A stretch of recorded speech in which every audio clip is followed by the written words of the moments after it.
भारतीय संविधान के कुछ टॉपिक्स मेरे बचे हुए थे, उन टॉपिक्स को मैं स्टार्ट कर रहा हूँ। और भारतीय संविधान की जो शुरुआत होती है, भारतीय संविधान जो है उसमें 22 भाग दिए गए हैं।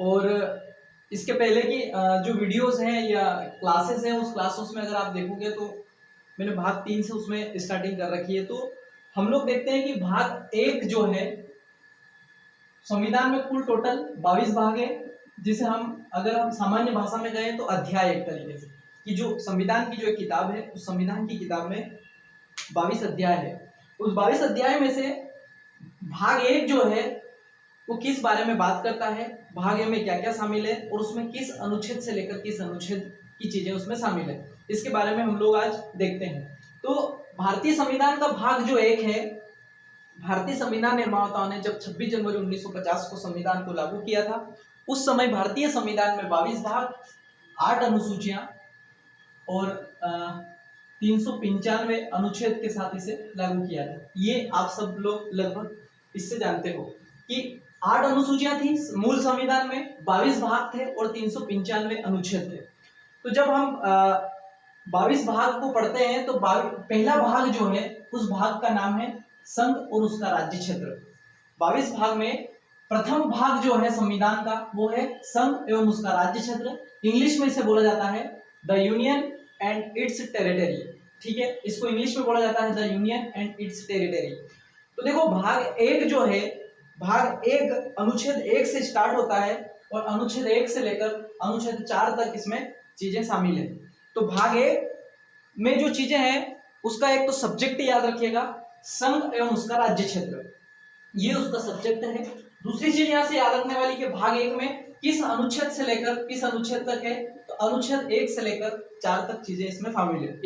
एक चीज इसमें से याद रखना, कभी आपसे पूछा जाए कि भाग 1 में उस भाग 1 का नाम क्या है, तो संघ एवं उसका राज्य क्षेत्र एवं, और अनुच्छेद उसमें कहां से कहां तक, तो अनुच्छेद 1 से लेकर 4 तक अनुच्छेद उसमें है। हम चारों अनुच्छेद जो है उनको एक एक करके देखते हैं। बहुत सिंपल है, आसान है।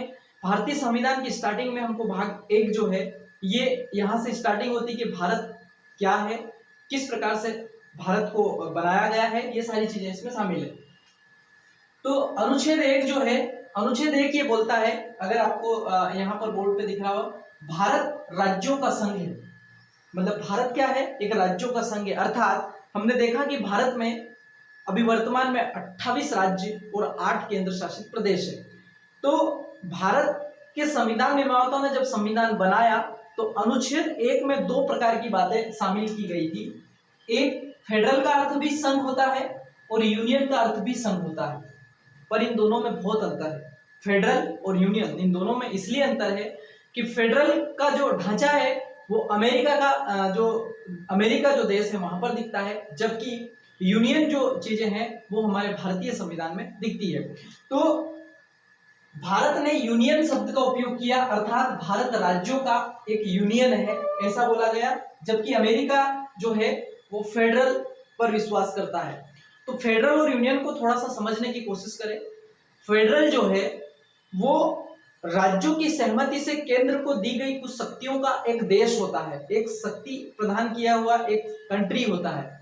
और यह जो फेडरल जो वर्ड है, ये फेडरल जो संघ है, ये अधिकतर जहां पर साक्षरता दर ज्यादा होती है वहां पर ही सफल हो सकता है।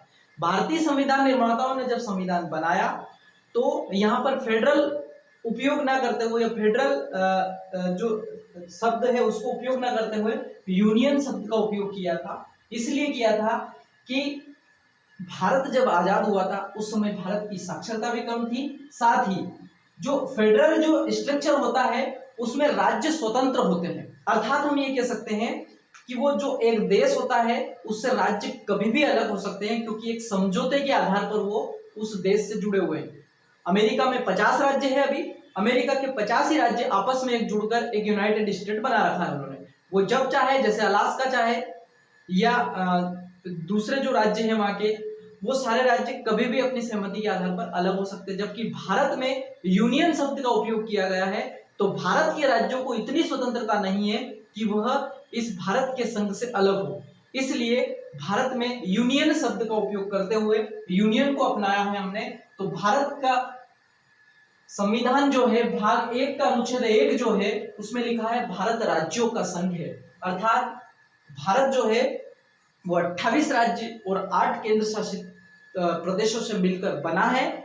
और ये जो है सभी राज्य जो है वो सब भारत की जो केंद्र जो है या भारत जो है उसके प्रति एक तरीके से क्या है, मतलब उत्तरदायित्व भी है। और वो कभी भी इतने स्वतंत्र नहीं है कि भारत का कोई सा भी राज्य चाहे तो अलग हो सकता, ऐसा भारत में नहीं हो सकता।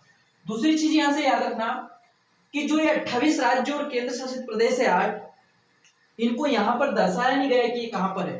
तो ये कहां पर है फिर, तो ये है जो अनुसूचियां शामिल की गई है, जो मैंने आपको बताया कि मूल संविधान जो था उसमें 8 अनुसूचियां थी, लेकिन अभी वर्तमान में इसमें 12 अनुसूचियां हैं। तो प्रथम अनुसूची में शामिल जो 28 राज्य और 8 केंद्र शासित प्रदेश है उसको वहां पर इंडिकेट किया गया।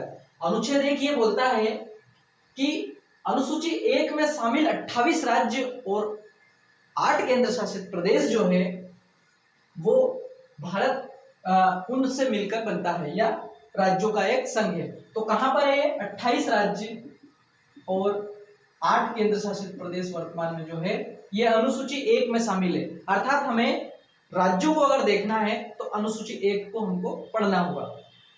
YouTube चैनल पर जाकर आप देख सकते हो, अनुसूचियों का एक अलग से वीडियो अपलोड कर रखा है, उसको आप देख सकते हो। तो भारत राज्यों का संघ है, ये इंडिकेट करता अनुच्छेद 1 कि अनुसूची 1 में शामिल वो 28 राज्य और 8 केंद्र शासित प्रदेश जो है वो अनुच्छेद 1 की व्याख्या करते हैं कि उसमें 28 राज्य शामिल है। दूसरी चीज इसमें यह है कि इसे पहली अनुसूची में रखा गया और अनुच्छेद 1 में ही ये फेडरल और यूनियन शब्द यूज किया गया। तो अनुच्छेद 1 की बड़ी मोटी बात जो ये है कि भारत एक राज्यों का संघ है और भारत में 28 राज्य और 8 केंद्र शासित प्रदेश है जो अनुसूची 1 में दर्शाए गए हैं। आपको इतनी बात अनुच्छेद 1 से याद रखना है। देखो, जब भारतीय संविधान बनकर तैयार हुआ तो भारतीय संविधान निर्माताओं ने बहुत भविष्य के रूप में हम ये कर सकते हैं भारतीय संविधान का निर्माण किया है और उसके आधार पर ही हम अनुच्छेद 2 में उसकी व्याख्या देखेंगे किस प्रकार से। तो अनुच्छेद 1 में अगर आपसे कोई पूछे तो अनुच्छेद 1 में क्या शामिल है, तो अनुच्छेद 1 भारत एक राज्यों का संघ है। आप एक लाइन में इसकी बात कह सकते हो। अगली बात है अनुच्छेद 2 जो है, अनुच्छेद 2 जो है वो क्या बोलता है।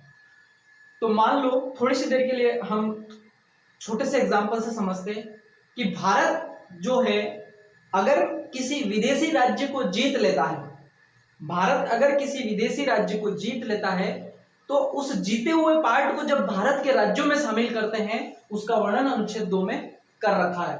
और उसके लिए बात क्या लिखी हुई है कि संसद अगर चाहे तो राष्ट्रपति की पूर्व अनुमति, अर्थात राष्ट्रपति को सिर्फ सूचना देकर किसी भी विदेशी राज्य को भारत में मिला लिया जाएगा, तो वह जो पार्ट है वो अनुच्छेद 2 के तहत शामिल होगा। अनुच्छेद 2 में हम जब किसी विदेशी राज्य को मान लो कि आक्रमण करके या कोई विदेशी राज्य अगर भारत में सहमति देकर मिलना चाहे तो वो अनुच्छेद 2 के तहत मिल सकता है। एग्जाम्पल के रूप में अगर हम देखते हैं तो पाकिस्तान का बलूचिस्तान जो क्षेत्र है, जैसे बलूचिस्तान के कई लोग प्रधानमंत्री मोदी जी की तारीफ करके कहते हैं कि भारत एक अच्छा देश है, तो बलूचिस्तान के लोग अगर चाहें, अगर वो भारत में मिलना चाहे तो भारत क्या करेगा, वो एक अर्जित किया हुआ राज्य रहेगा, मतलब अर्थात भारत ने उसको क्या किया है, प्राप्त किया है। तो उस स्थिति में अगर हम देखें तो अनुच्छेद 2 वह पार्ट है, हम ये कह सकते हैं कि अगर हम किसी विदेशी राज्य को अगर मान लो चाहे कि अफगानिस्तान ज्यादा तेज चल रहा है और अफगानिस्तान के लोगों ने क्या किया, भारत में मिलने के लिए सहमति दे दी, तो अफगानिस्तान वाला जो पार्ट रहेगा वो एक अर्जित किया हुआ पार्ट रहेगा। तो उसको किस अनुच्छेद में हम शामिल करेंगे, अनुच्छेद 2 के तहत। मान लो भारत का जो 32,87,263 वर्ग किलोमीटर का एरिया है, इसके अलावा भारत का कोई सा भी क्षेत्र, भारत के अलावा इसके अलावा कोई सा भी क्षेत्र अगर भारत में अर्जित होता है या भारत में शामिल होता है तो उसे अनुच्छेद 2 के तहत हम काउंट करेंगे। और यह ऐसा है कि संसद राष्ट्रपति को सिर्फ सूचना भर देगी, क्योंकि राष्ट्रपति जो है उसके लिए मना नहीं करेगा कभी। राष्ट्रपति जब संसद में ये विधेयक भी आएगा तो उस पर साइन करना उनका कर्तव्य हो जाएगा। तो ऐसा कहा गया अनुच्छेद 2 में कि राष्ट्रपति की पूर्व सूचना अर्थात पूर्व अनुमति अर्थात उसको सूचना देकर किसी भी विदेशी राज्य को भारत में मिला सकते हैं। तो मिला नहीं सकते हैं, इसका वर्णन किया गया अनुच्छेद 2 में। आपने देखा होगा एक छोटा सा एग्जांपल, 1961 में गोवा जो था वो पुर्तगालियों के अधीन था। मतलब भारत में सबसे पहले आने वाले विदेशी लोग पुर्तगाली थे। 1498 में वास्को डी गामा भारत में आया था। उसके बाद भारत से जाने वाले सबसे आखिरी विदेशी व्यक्ति जो थे वो भी पुर्तगाली थे। 1961 में पुर्तगालियों ने गोवा को छोड़ा था, उसको अनुच्छेद 2 के तहत ही भारत में क्या किया था, एक यूनियन स्टेट का दर्जा दिया गया था। हम ये कह सकते हैं केंद्र शासित प्रदेश का दर्जा दिया गया था। 1987 में इसे पूर्ण राज्य का दर्जा दिया गया। तो गोवा स्टेट जो है अनुच्छेद 2 के तहत ही भारत में मिलाया गया था। एक फैक्ट याद रखिएगा। दूसरा, 1975 में सिक्किम जो था एक स्वतंत्र स्टेट थी। सिक्किम के जो स्टेट था वो एक स्वतंत्र स्टेट थी। 1959 पर चाइना ने तिब्बत पर जब आक्रमण किया तो सिक्किम उससे सटा हुआ पार्ट था। तो सिक्किम के जो लोग थे, सिक्किम के लोग एक तरीके से चीन के जो तिब्बत पर हुए आक्रमण से घबरा गए। उन्होंने सोचा हमारा सिक्किम जो है वो भी उनके अधीन आ जाएगा, इसलिए उन्होंने सिक्किम राज्य ने भी भारत में शामिल होने की इच्छा जताई। तब 1975 में वहां के लोगों को भारत में शामिल करने के लिए, उस स्टेट को भारत में शामिल करने के लिए 35वां संविधान संशोधन उसमें संसद में लाया गया और इसे सह राज्य का दर्जा दिया गया। मतलब सिक्किम को भारत में सह राज्य का दर्जा दिया गया और सिक्किम वासियों को कहा गया कि आपको वो का वही अधिकार मिलेंगे जो भारत के किसी अन्य राज्य को मिलते हैं। और जब सह राज्य के रूप में 1974 में ये लोग शामिल हुए तो सिक्किम के लोगों को लगा कि हम भारत में वैसे ही मतलब एक तरीके से स्वतंत्र है, जैसा कि हम स्वतंत्र स्टेट के रूप में रहते थे। तो फिर से एक संविधान संशोधन हुआ। 36वां संविधान संशोधन 1975 में लाया गया और इसे पूर्ण राज्य का दर्जा देकर सिक्किम को भी अर्जित किया हुआ राज्य भारत में बनाया गया। तो हम ये कह सकते हैं, यहाँ से क्वेश्चन ये आ सकता है आपका कि अनुच्छेद 2 के तहत किन किन राज्यों को अर्जित कर शामिल किया गया। तो गोवा स्टेट जो है वो पुर्तगालियों से स्वतंत्र होकर उसे भारत में शामिल किया गया था। दूसरा, जो सिक्किम जो देश है जो कि भारत का 22वां राज्य बना था, वो 22वां राज्य 1975 में एक अर्जित किया हुआ पार्ट ही था। तो अनुच्छेद 2 के तहत हम 2 राज्यों को एग्जाम्पल के रूप में देख सकते हैं, उसमें गोवा है और सिक्किम है। हम आगे बढ़ते हैं। अनुच्छेद 2 के तहत अगर आए, यहाँ पर सिर्फ राष्ट्रपति की पूर्व अनुमति जरूरी है, अर्थात राष्ट्रपति को एक सूचना देना जरूरी है। हम किसी भी विदेशी राज्य को अगर अर्जित करके भारत में मिलाना चाहें, मानो छोटे से एग्जाम्पल के रूप में अगर हम देखें कि बांग्लादेश जो है, बांग्लादेश ही अगर भारत में शामिल होना चाहे, वहां के लोग अगर भारत में शामिल होना चाहे तो वह जो पार्ट है भारत का एक अर्जित किया हुआ पार्ट रहेगा और उसे अनुच्छेद 2 के तहत हम क्या करेंगे, काउंट करेंगे। तो भारत के संविधान निर्माताओं ने अर्जित किए हुए राज्य की जो डेफिनेशंस दी है वो दी है अनुच्छेद 2 के तहत, ये याद रखिएगा। इसमें मैंने आपको 2 एग्जाम्पल भी बताया। इस एग्जाम्पल के तहत अनुच्छेद 2 में ये 2 राज्य शामिल किए गए थे। अगला आता है अनुच्छेद 3। अनुच्छेद 3 एक बहुत अच्छी व्याख्या करता है कि जब आपने किसी विदेशी राज्य को भारत में मिला लिया है, मान लो अनुच्छेद 2, कितने सोच समझकर भारतीय संविधान निर्माताओं ने संविधान को बनाया कि अनुच्छेद 2 के तहत हमने किसी विदेशी राज्य को अर्जित करके भारत में मिला लिया। तो अनुच्छेद 3 ये बोलता है कि संसद राष्ट्रपति की पूर्व अनुमति अर्थात सूचना देकर किसी भी भारत के राज्य में, मतलब वर्तमान में भारत में कितने 28 राज्य हैं प्लस 8 केंद्र शासित प्रदेश है, ठीक है। तो भारत की संसद अगर चाहे तो राष्ट्रपति को एक सूचना देगी और सूचना देकर भारत के किसी भी राज्य को उसका नाम, उसकी सीमा और उसके क्षेत्र में परिवर्तन कर सकती है। अर्थात भारत के जो 28 राज्य है उसका नाम परिवर्तन कर सकती है, उसका क्षेत्र परिवर्तन कर सकती है और उसके सीमा क्षेत्र में भी क्या कर सकती है, वो परिवर्तन कर सकती है। अर्थात एक राज्य से दूसरा राज्य बना सकते हैं।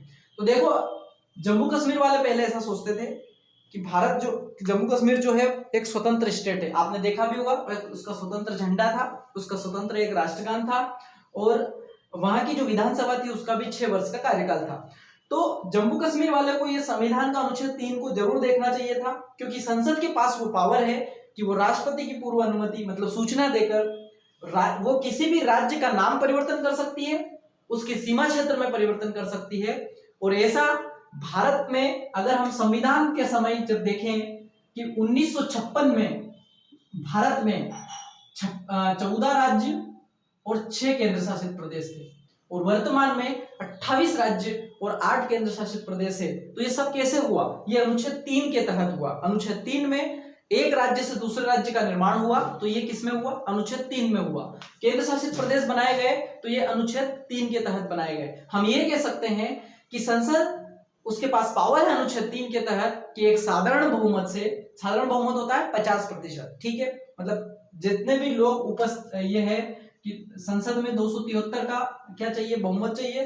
तो साधारण बहुमत से 50% बहुमत से जो उपस्थित है वहां पर, उनके आधार पर किसी भी राज्य के से दूसरे राज्य का निर्माण किया जा सकता है, उसकी सीमा में परिवर्तन किया जा सकता है, और इवन हम ये कह सकते हैं कि एक राज्य से दूसरा राज्य आसानी से बनाए जा सकते हैं। तो जितने भी 14 राज्य के बाद जितने राज्य बने हैं वो सब के सब अनुच्छेद 3 के तहत बनाए गए। हमको याद रखने वाली बात यहां से है कि भारत में शामिल राज्यों की सीमा में परिवर्तन, भारत के राज्यों से एक नए राज्य का निर्माण करना, उसके क्षेत्र में परिवर्तन करना, ये सब के सब अनुच्छेद 3 के तहत आता है। मान लो कि राजस्थान है, राजस्थान का झालावाड़ जिला को अगर भारत की संसद चाहे तो मध्य प्रदेश को दे सकती है, या मध्य प्रदेश का विदिशा जिला है चाहे तो उसे वो राजस्थान को दे सकती है। ये सब संसद के पास पावर है और एक साधारण बहुमत से हो सकता है। इसमें वहां की विधानसभा की अनुमति भी जरूरी नहीं है। अभी हाल ही में तेलंगाना जब भारत का 29वां राज्य बना था, तो आपने एक चीज देखी होगी कि आंध्र प्रदेश के लोग नहीं चाहते थे कि तेलंगाना अलग हो। उनकी विधानसभा की असहमति के बावजूद भी भारतीय संसद ने 2 जून 2014 को तेलंगाना को आंध्र प्रदेश से क्या कर दिया था? अलग कर दिया था। तो ये किस अनुच्छेद के तहत हुआ? ये अनुच्छेद 3 के तहत हुआ था। तो यहां से याद रखने वाली बात यह है कि भारत के किसी भी राज्य की सीमा और उसके क्षेत्र और उसके नाम में परिवर्तन अनुच्छेद 3 के तहत संसद कर सकती है। राष्ट्रपति को सिर्फ एक सूचना देगी, साधारण बहुमत से बहुमत पास होगा, और इसमें राष्ट्रपति को साइन करना या हस्ताक्षर करना के लिए वो बाध्य है। इसके तहत अगर हम देखें तो मध्य प्रदेश से छत्तीसगढ़ 1 नवंबर 2000 को अलग हुआ था, ये अनुच्छेद 3 का ही एक तरीके से एग्जाम्पल है। बिहार से झारखंड अलग हुआ था 9 नवंबर 2000 को, ये भी उसी का एग्जाम्पल है। उत्तर प्रदेश से उत्तराखंड अलग हुआ था 15 नवंबर को, ये भी उसी का एग्जाम्पल है। और आंध्र प्रदेश से तेलंगाना अलग हुआ 2 जून 2014 को, ये भी उसी का एग्जाम्पल है। तो हम ये कह सकते हैं अनुच्छेद 3 वह पावर है संसद की जिसमें वो किसी भी राज्य को क्या कर सकती है, मतलब नए राज्य का निर्माण कर सकती है। तो जितने भी नए राज्यों का निर्माण होता है मध्य भारत में, भारत के क्षेत्र में, वो अनुच्छेद 3 के तहत होता है। और कौन करता है? संसद करती है, और संसद करती है साधारण बहुमत से। और जब साधारण बहुमत से ये चीज शामिल होती है तो अनुच्छेद 4 ये बोलता है कि अनुच्छेद 2 और 3 के तहत जितने भी संविधान संशोधन होते हैं वो अनुच्छेद 368 का पार्ट नहीं होता है। इसको समझने की कोशिश करना थोड़ा सा, बहुत इंपोर्टेंट फैक्ट में से एक है कि अनुच्छेद 2 में भी अगर हम किसी अर्जित राज्य, मतलब किसी राज्य को अगर हमने जीता है और उसके तहत भारत में एक संविधान संशोधन, जैसे यहाँ पर 35वां और 36वां हुआ था, तो ये जो संविधान संशोधन है, संविधान के अनुच्छेद 368 में शामिल संविधान संशोधन उस प्रक्रिया को इस संविधान संशोधन को उसमें नहीं रखा जाता है। कुल मिलाकर कहने का मतलब यहाँ पर यह है कि अनुच्छेद 4 ये बोलता है कि अनुच्छेद 2 और अनुच्छेद 3 के लिए लाए गए संविधान संशोधन जो है वो संविधान के अनुच्छेद 368 में शामिल नहीं किए जाएंगे। अर्थात 368 क्या बोलता है? संविधान संशोधन का वर्णन उसमें किया गया है। तो ये जो संविधान संशोधन जो है वो इसके शामिल नहीं होते, ये साधारण बहुमत के होते हैं। तो अब यहाँ से चीज ये आती है, कभी कभी क्वेश्चन ये आता है, जैसे मान लो मध्य प्रदेश से छत्तीसगढ़ का निर्माण हुआ है, तो मध्य प्रदेश से जो छत्तीसगढ़ का निर्माण हुआ है उसके लिए एक संविधान संशोधन हुआ है, या हम ये कह सकते हैं बिहार से झारखंड का निर्माण हुआ तो एक संविधान संशोधन हुआ है, और तेलंगाना अलग हुआ आंध्र प्रदेश से तो उसके लिए भी एक संविधान संशोधन हुआ है। तो क्या इन संविधान संशोधनों को 368 का पार्ट माना जाए? तो ये अनुच्छेद 4 ऐसा बोलता है कि ये नहीं माना जाएगा। संविधान संशोधन की प्रक्रिया में नंबर जरूर काउंट होते हैं, लेकिन 368 का पार्ट वो नहीं माना जाता है, ऐसा अनुच्छेद 4 बोलता है। तो हमें याद रखने वाली बात यहां से ये है, अगर क्वेश्चन आए कि राज्यों अर्जित किए हुए राज्य और भारत के राज्यों में बनाए गए नए निर्माण राज्यों का जो संविधान संशोधन है, क्या वो अनुच्छेद 368 का पार्ट है? तो नहीं है। ठीक है, तो अनुच्छेद 4 यह परिभाषा बताता है। दूसरा अनुच्छेद 4 ये बोलता है कि जो ये अनुच्छेद ये जो संविधान संशोधन रहेंगे ये 50% से होंगे, जो कि मैं आपको बता चुका हूं अभी। फिर दूसरी बात ये है कि जब नए राज्य का निर्माण या नए राज्य को अर्जित करके हम भारत में शामिल करते हैं, तो एक चीज और याद रखिएगा, अनुच्छेद 4 ऐसा बोलता है कि अनुसूची 1 और अनुसूची 4 इससे प्रभावित होती है। अनुसूची 1 और अनुसूची 4 जो है वो प्रभावित होती है।